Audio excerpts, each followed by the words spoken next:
That's a huge thing, installing one of those things. An Apple TV will set you back $99.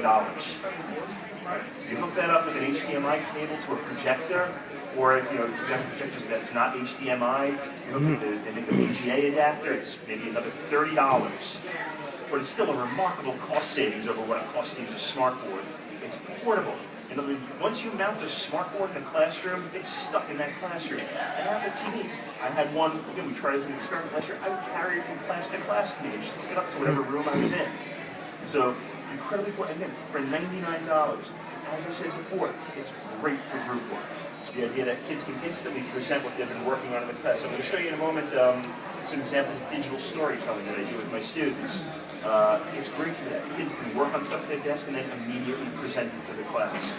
I'm going to show you some apps now that I've used in my classroom with a lot of students. I know in the video before the kids were rattling off a whole bunch of apps. I want to show you some of the ones they've been talking about. Now, before I do that, I also just want to press that. There are so many great apps out there and so many great new ones coming out every day that I'm sure that after I go through this, you're going to go, oh, but I can't believe you didn't mention this app. It's just, number one, I only have an hour, and number two, again, these are the apps that I've been using in my classroom. I'm sure there are other great apps out there, and again, at the end, I'm going to give you my email address. If you know of some, please let me know. I'm always looking for new apps to use in my classroom. One of the very first apps that we started using in my high school was iAnnotate. When we first, this is English teachers, one of the things that we said was very important to us when we implemented these devices, we want students to be able to collaborate, and we want to be able to annotate. We want to be able to take their papers and mark them up, and that's exactly what this app does.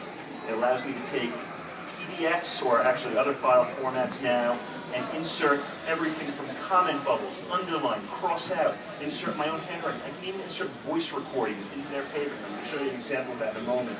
All right? Like I said before, it maintains a complete record of their work.